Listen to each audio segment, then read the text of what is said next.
Hello dear friends. Cobra always reveals interesting information whenever he speaks, but no one has the absolute truth, only partial views and personal opinions. Opinion piece. Key year 2025. Time is running out. We are coming to the end of the cycle. Humankind will live in the Pleiades. No other planet is like Earth. This has been a great lesson for the universe. Dancing is part of the Galactic Confederation. The music of the 80s was inspired by Pleiadians. Gold is to bankers as the sun is to vampires. Don't forget the golden rule. He who has the gold makes the rules. Visions of the Future 100 years ago by Thomas Anderson. The world's religions are historical records of ET contact. Life was a paradise before usury in Europe by David Lifschultz. Let's start. As we approach the final stage of planetary and galactic liberation, no one knows when the event we are waiting will occur. So, no specific date can be given, but it is known that an indicative date would be 2025, that it will happen when it is meant to happen, and that all positive forces are working to make it happen as soon as possible, says Cobra in a Lester interview just published. He adds that at the time of the event there would be a restart of the financial system, but that the financial system would be slowly phased out and then disappear completely at the time of the pole shift and the final evacuation. This doesn't mean that we will have nothing and be unhappy, as the globalists say. Just the opposite. We will have everything and be very happy, as there will be no need to buy anything, as in the case in all advanced galactic societies. This is not supposed to take long, because time is running out and people will be exposed to an accelerated process that could be quite overwhelming for many beings, because most of humankind has chosen to neglect and deny many things. But the transformation has to happen unavoidably, and the Earth cannot wait for the masses, so it will be a bit of a shock to many, but there is no way around it. Each individual would have to go through a process of purification and cleansing, and when that particular being reaches a certain spiritual frequency, goes through a certain process, then they would receive freedom of movement throughout the galaxy. A few months after the event, the most awakened part of the population would have access to a technology to be able to visit the astral plane and reunite with their friends and relatives who passed away before the event, but the rest of the humankind would have to wait for the evacuation to have access to such technology. Global evacuation. The entire planet will use free energy and replicators when the transformation is completed in the pole shift and the final evacuation, because the Earth would be uninhabitable for some time. He believes that most of humankind will be evacuated and go through some healing process in the motherships and then get young, healed bodies. Although most humankind will have a fairly dramatic healing before the event, the final transformation will occur on the motherships.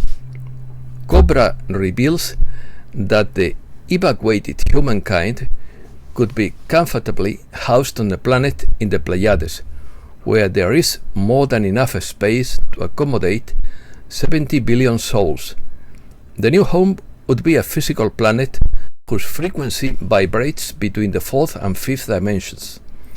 Most Pleiadians would be 6th-dimensional, while the Galactic Confederation would be 6th, 7th, and higher dimensional. On the actual soulmates of the humankind, here each individual being would make their own decision. So some of the more awakened beings would reconnect with their soulmates and maintain their connection with their soulmates, and some would not. So this would be very individual. Cobra reveals that much of the high-frequency music of the 80s was inspired by the Pleiadians. From 1983 to 1987, there was a great influence of the Pleiadians, inspiring musicians all over the world. Dance forms a very important part of the resistance movement and leisure activities of the Galactic Confederation. 99.9% of the members of the resistance movement are 5th to 6th dimensional humans, but there are some species that are quite exotic, like in science fiction movies. The resistance movement is quite similar to humans on the surface of the Earth, but the wingspan of the Galactic Confederation is much larger, and most species range from 10 centimeter Lilliputians, like the Atacama mummy, to 10 or 20 meter giants, as described in antiquity. Most of them do not procreate or give birth in a way that resembles the humankind species. Animals. Some rescue operations of sentient beings will continue for a few days after the event. Not only small humans will continue to be rescued, but also captive animals around the world. In the immediate aftermath of the event, specific rescue teams will release them from farms, processing facilities, and slaughterhouses. During the solar flare evacuation, most of the large and advanced animals would be rescued, and at least a few members of each species would also be evacuated, except those that are destined to become extinct, because some of the species have been genetically engineered and the purpose for them is to no longer exist.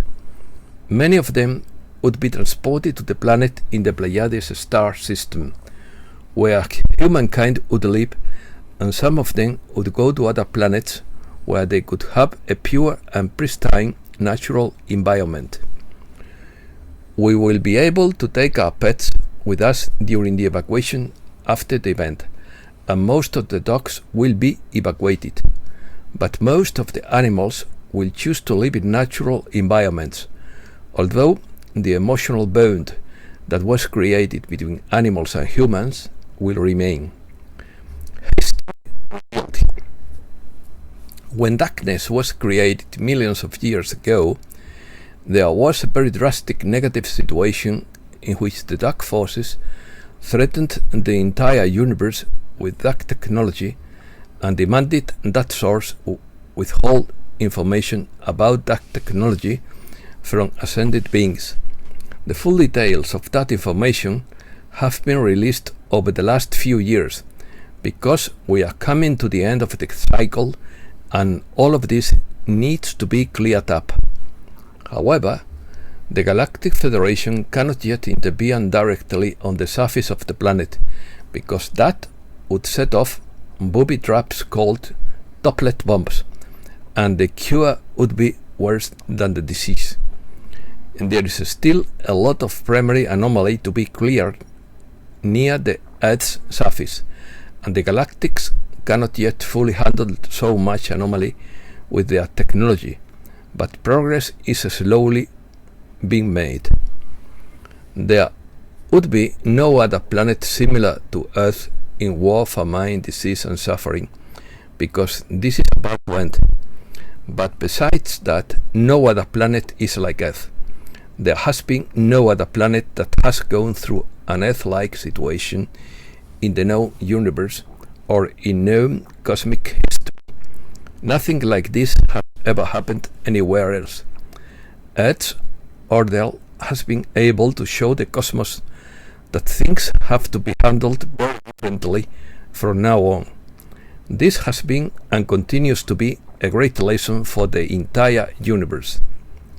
Visions of the Future. Visions of the Future 100 years ago by Thomas Anderson. The German book Vision 2004 tells us about what people saw as visions of the future. It was published in 1994 and tells us about visions of 100 years ago, and many of them came true. For example, the demolition of the Twin Towers. Here are some of them. Next, gas and energy crisis, and they say don't become dependent on gas. Food crisis, with burning of food plants and farmers in Europe being paid not to use their fields to grow crops. Mass immigration to Europe from the south and east. War in southern Poland, which is Ukraine. Tsunami 80 meters high would destroy London. The time after the war will be about restoring nation states within legal borders. Don't go to Australia because it will be wild there. Religious manipulations.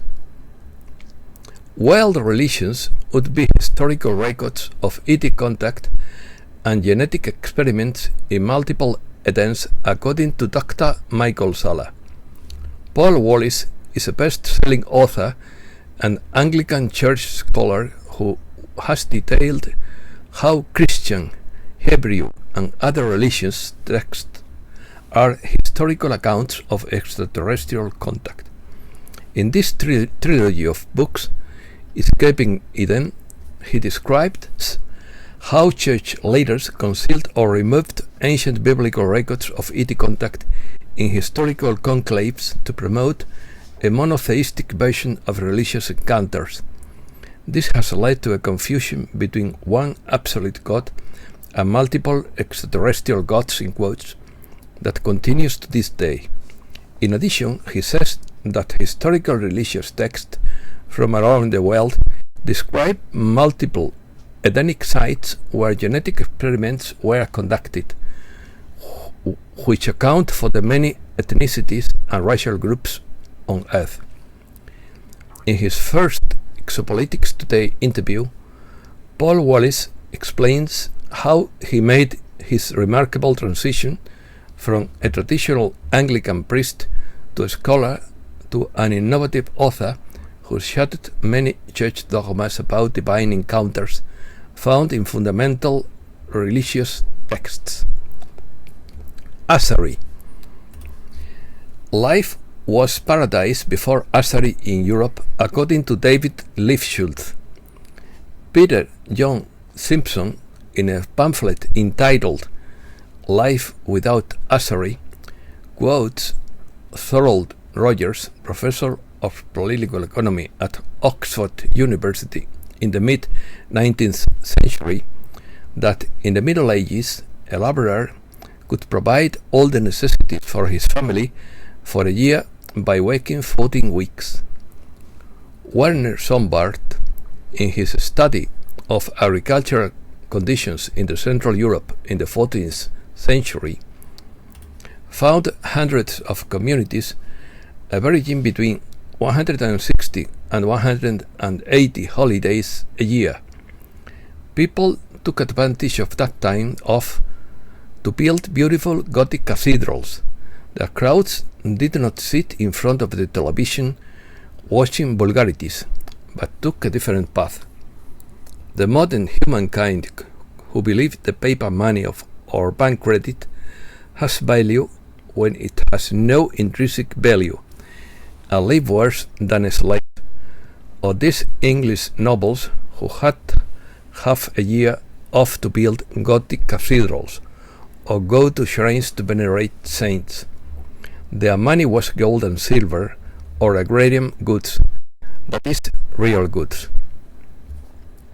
The incessant propaganda of the financially controlled media would have us believe that this bucolic wealth never existed, and that medieval farmers were fools and idols. But our wealth is not even a debased copy of theirs. If we had added to the biblical provision against usury, our wealth would not have been ruined by the fangs of international finance capital. Gold manipulation. Gold price manipulation by David Lifschultz. This is not the time for an individual or nation to sell gold, as it is worth a large multiple of its price.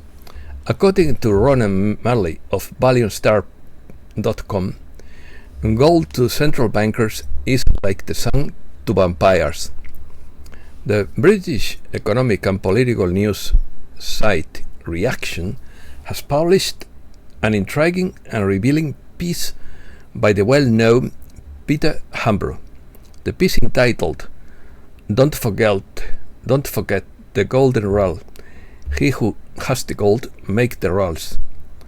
It is intriguing and revealing for several reasons, mainly because it pulls no punches in highlighting gold price manipulation and naming the types of entities responsible, while explaining some of the mechanisms used in London's paper gold game of fractional reserve.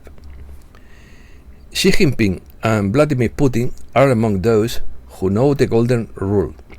He who has the gold make the rules, which also explains why China and Russia are accelerating their interaction in the joint development of gold markets.